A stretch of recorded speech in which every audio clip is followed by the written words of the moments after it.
We haven't met. My name is Dr. John Rubio, and I'm the school superintendent here in Emeryville. Today really is a tremendous historic day for the city of Emeryville and for the Emory Unified School District.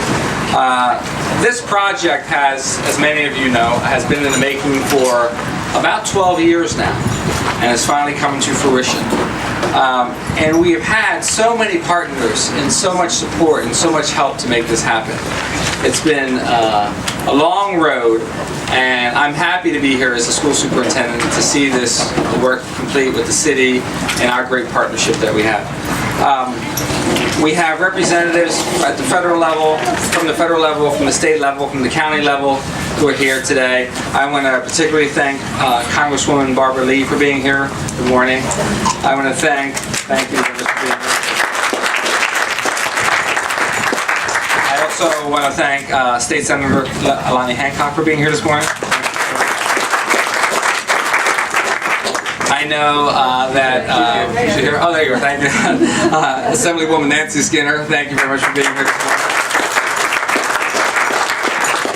And I also want to thank Ruth Atkin, our City of Emeryville Vice Mayor, for being here this morning. As well as all of our council members we have present. We have several council members present. Can you guys raise your hands and say good morning to everybody? Thank you. Our school board members who are here with us. It is my really delight and pleasure to introduce our first speaker regarding our project and what we have happening for our children and for the city residents here. Congresswoman Barbara Lee. Good morning. Thank you very much. Good morning. It's great to be home. I tell you. And it's also great to be in Emeryville, a place where we hear good news quite a bit.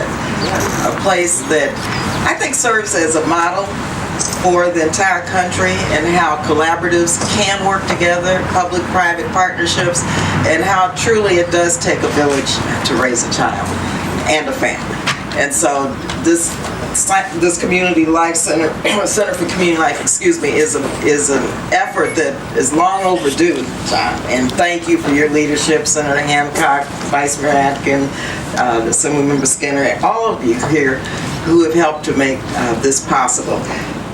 Just have to say a couple of things as a member of the Appropriations Committee. Several years ago, when this project was conceived and really started, we were able then to, and hopefully this will come back, earmark, because earmarks are good. Yes. Okay.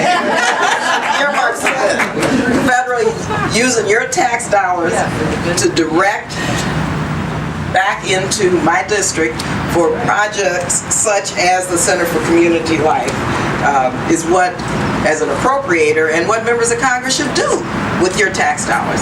So hopefully the politics of Washington, D.C. sooner or later will allow us to continue to do this. But the federal contribution to this, really, I'm very proud of, first of all, but I couldn't have done it had it not been for the local residents and the city and school district and all of the partners here in Emeryville, because you certainly presented an exemplary model of this village and what it takes to really make sure that our young people have the strong community supports and the extracurricular activities, the fitness programs, the self-esteem, all of those support services that are needed to really make this truly a center for community life. And so I just want to congratulate you today and just say once again that our young people here in Emeryville should be very proud of what the adults are doing, because you guys care about the future. And you all care about making sure that our children have a future, but also that the community is a safe community, is a community that provides those opportunities for children and their families to live the American dream. So I certainly intend to go back to D.C. and use this once again as a model. Emeryville has done some great things. John, good to see you here. Because you have an amazing presence in DC, I want you to know. And Emeryville always has some very interesting, innovative, and creative initiatives that I can always take to my colleagues and say, look, this is an example of what can be done with minimal resources. So thank you guys again very much. It's good to be home again, and congratulations on a job well done. Finally, after 12 years. Good.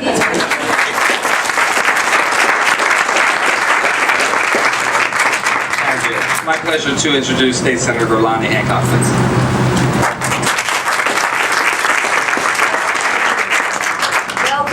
Everybody. Hey, good morning, Lonnie. It really is an amazing time. I was thinking back, I know that this has been going on for over 12 years, but I think it was about 10 years ago that Melody Dice and John Gooding and John Flores, who was the city manager then, and Ruth Atkin, came to my office and said, we've got this idea. And it was quite an extraordinary idea at the time, that you could fully integrate the community, the schools, and city government to produce a seamless center for all the people in Emeryville. And it was hard to get our heads around it because we're used to operating in silos. The schools do this, the city does that, and then there's the business community, but this was a coming together of all of them. And we kept working on this idea through the state allocation board, through legislation. We had to actually make you legal because the silos weren't allowed to be connected at that time. And I think Nancy Skinner carried that piece of legislation. We all worked on it and got that passed. But what I see now is that you are ready to go on something that, as Congresswoman Lee said, is going to be a model for the country. Because we all know we have to get there now. We talk about not having a dollar to waste or an ounce of human energy that isn't put to good use. But we know we have to integrate our services fully. And we have to create opportunity together. There's now a concept. It's called full service community schools. And we're working on that in the state allocation board and on the education committee that I sit on. And we will keep doing that because what you are going to be, even full service community schools is not quite as wide as your vision, because this isn't just schools, it's a full service, caring, nurturing community. Our mutual friend John Lewis used to talk about the beloved community. Use the mic. Whatever. Use the mic. Yeah. Use your microphone. Oh, use the microphone. Oh my gosh. Do I have to go through this all again? No. But that is what you're building here. And it's a very, very important thing. And I thank you because people see where they want to go now. You will be a model to help them get there. And I see our job in the state legislature and the Congress, to the extent that we can rally the forces, is going to be to make sure we have the services there for you to deliver in this beautiful center that you're going to have. The mental health, the libraries, the sports fields, the teams, all the things that go to make sure every child will have the opportunity for a fully realized life in this community, no matter what the economic circumstances of their family, and they will have a chance to grow up here, work here, grow old here, in dignity and with respect. Thank you so much for your vision and for making it real.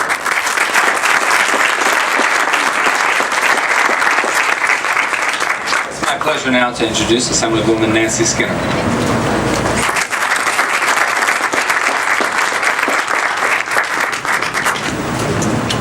Thank you, Superintendent Rubio, and welcome to Emeryville. Well, I'm also very, very happy to be here. And I was a rookie assembly member, which seems kind of ironic to say right now, because it wasn't that long ago, since I'm now a senior assembly member who's about to be termed out. But anyway, I was a rookie assembly member, and the school district and the city of Emeryville realized that the education code in California prevented this incredible concept. So the education code was not going to allow for a facility that had shared school property that the community members would also come to.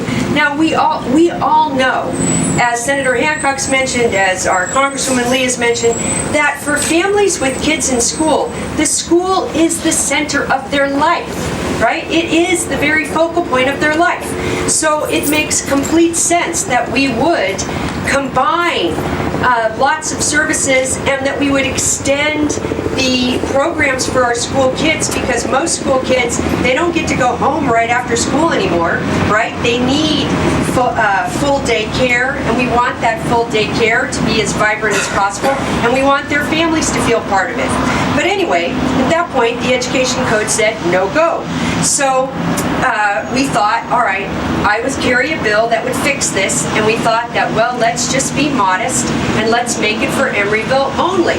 Well, we get up to then the Senate Education Committee, and the chair of that committee started scolding us that how dare we be so presumptuous or arrogant that we would try to have this concept just for this one school district. And I'm like, hey, I'd be happy to give it to the whole state. If you want to recommend that amendment, I'll take it. So she required that we allow this for each and every school district in the whole state. So that's phenomenal. Not only does Emeryville now get to do it, but as Senator Hancock said, you're creating this model. Now every school district and city in California could follow if they choose to. Now that wasn't our only bump on the road. We got AB 1080 through. We got AB 1080 through. But of course then our governor, for some good reasons, decided that redevelopment should go away. And while this project has school district funds, it has private sector funds, it also used redevelopment monies. And of course the project has been in planning for many, many, many years. So the redevelopment monies were already dedicated for the project, right? But our Department of Finance, who's sometimes a little bit, what should we say, stubborn, they basically wanted to capture all the money they possibly could, and they said, no, Emeryville doesn't get to use their redevelopment money, we're taking it back. And we're like, wait a minute, this thing has been it's already a contract that exists, you can't take it back. So thankfully, I have a very formidable chief of staff who doesn't mind staring down anybody, and she took on the Department of Finance, and we got the 21 million, I think it is, the 21 million restored back that the Department of Finance was trying to take away. So I'm very, very pleased that my office and I, and of course the rest of the legislature, were able to roll up our sleeves and do that work on behalf of Emeryville, and I'm so glad to be part of this groundbreaking, and I just look forward to being able to come to the various programs and celebrations that this center will host in the future, and thanks so much. Our Emery Unified School District School Board President, Ms. Melody Dice.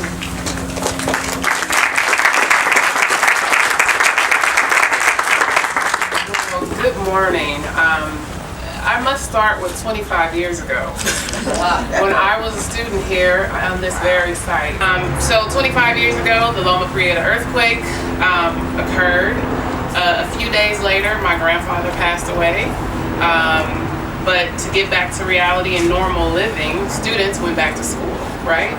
And so going back to school, it was storming. I remember it was a really strong rainstorm that we had. And inside the classroom, it was raining inside the classroom. I remember that, right over there. And so I recall that. It just came to me last night. And so what I do know about this project is that it's about ensuring that students, when we go through things, no one knew my grandfather passed away. No one had a clue that I was going through my story, nor did I know what other people were facing at that time. But students wanted to have a safe place, and that was school. And so the vision that this community has developed over many years and have fought for so long, and we're now realizing, is that very thing that I experienced, is to ensure that all of our students have a safe haven, a safe place to ensure that no obstacles, we make things as normal as possible so that they can succeed and achieve every possible dream that they have envisioned for themselves. So I stand here as not only a resident, a board president, but also a student and a product of this community. So I am incredibly excited about the collaborations that have taken place, the number of members that are present here, from Congresswoman Barbara Lee, State Senator Lonnie Hancock, Assemblywoman Skinner, and other members present. But I think it is powerful what people do together, collectively, for the right reasons, and putting our students in front, and our kids, our most vulnerable, in front of whatever adult issues we have. But we found that it's important to put those aside and make sure that we create the best possible outcomes for our kids. I was a benefactor of that, and I absolutely am committed to ensuring that we continue to do that in this district. So with that, I really want to appreciate everyone who's been part of this vision and this dream, and I'm absolutely looking forward to the grand opening. I'm sure we'll have a week of different activities, but it has been really one of the most centering moments to actually come back here on rocks. But to also recall that 25 years ago, this building was a safe haven for me as a student, and I think for every child, we want that for young Dylan as well. So thank you all for being here. Thank you.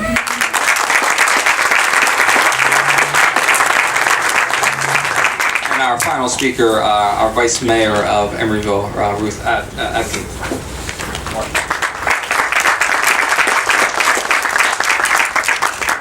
So after Melody, I have to lower the mic.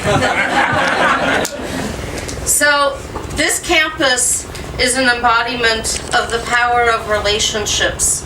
This is far more than just a building that took a lot of dedication over time, but this project really talks about what all the public jurisdictions at the local level in particular can do to work together to achieve something that can support every Emeryville person throughout the lifespan.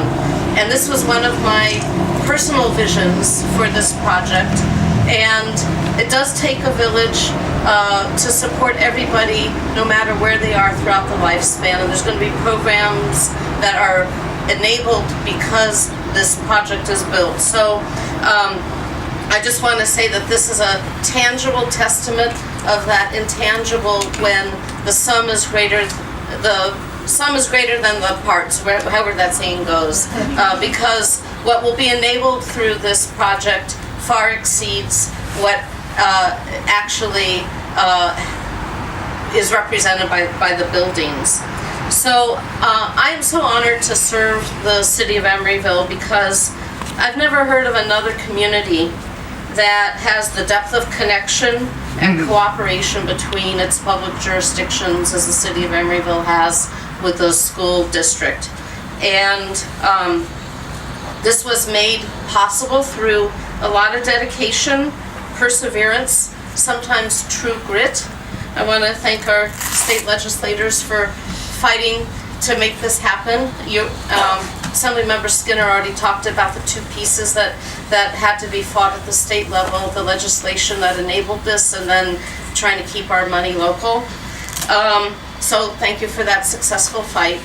And also never losing sight of the ultimate prize about what we're about today. So we kept our eyes on the prize, and the fact that these buildings that were so woefully inadequate were taken down, and that is what's going to come up in its place can enable so much more to happen is truly remarkable. He's not here today. There's so many people who need to be thanked for this, but I really want to thank Roy Miller because he held the reins for this project.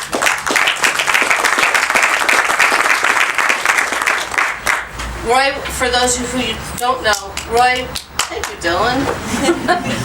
Roy was the school district's architect who went through the process of selecting the architectural team, selecting the construction team, all of which was publicly vetted. There was so much public engagement that went on to really craft this community center. at every stage, and it wasn't always easy. So I want to particularly thank the City Council and the school board for unity of vision and purpose that has served us through many election cycles, and as well as for the staff who pored over the documents in minute detail and came up with a memorandum of understanding and a joint use agreement that I think will serve the community for many generations to come.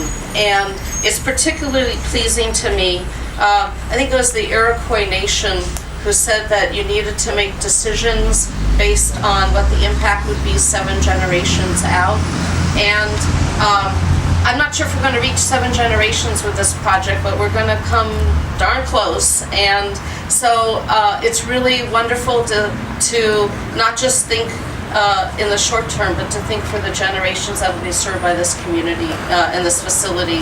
So thank you all for coming today and celebrating. This is a great moment in the history of Emeryville, and dare I say it, in the East Bay in general.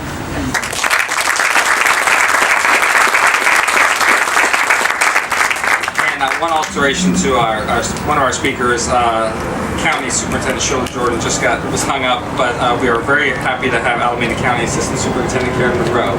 Karen, good morning. Good morning, everyone. It's a pleasure to be here. I'm representing Sheila Jordan, who has been involved in this project, or seeing this project come to fruition from the very beginning. So, because this project represents building into or really elevating the needs of the community, that's something that we've been focused on at Alameda County Office of Ed, the nexus between community and education. Schools, as we all know, serve as hubs for community health and for activism, and a place for families and students to connect. So we see this center as building into that in the deepest way. One of the things that, we serve at the Alameda County Office of Ed, we stand in the gap for the least served students. And what we've seen over the years is Emeryville really be positioned well to serve the least served in their community. And I'm glad to see a place where not only the least served, but all students, all families can come and get services and become deeply linked and connected to the work that's going on in the school district and at the city.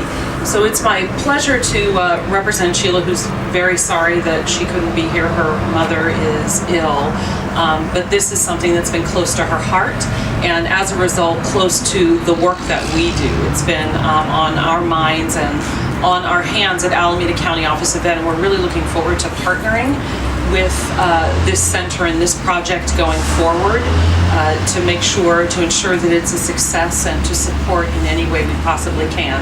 Thanks for having us here today.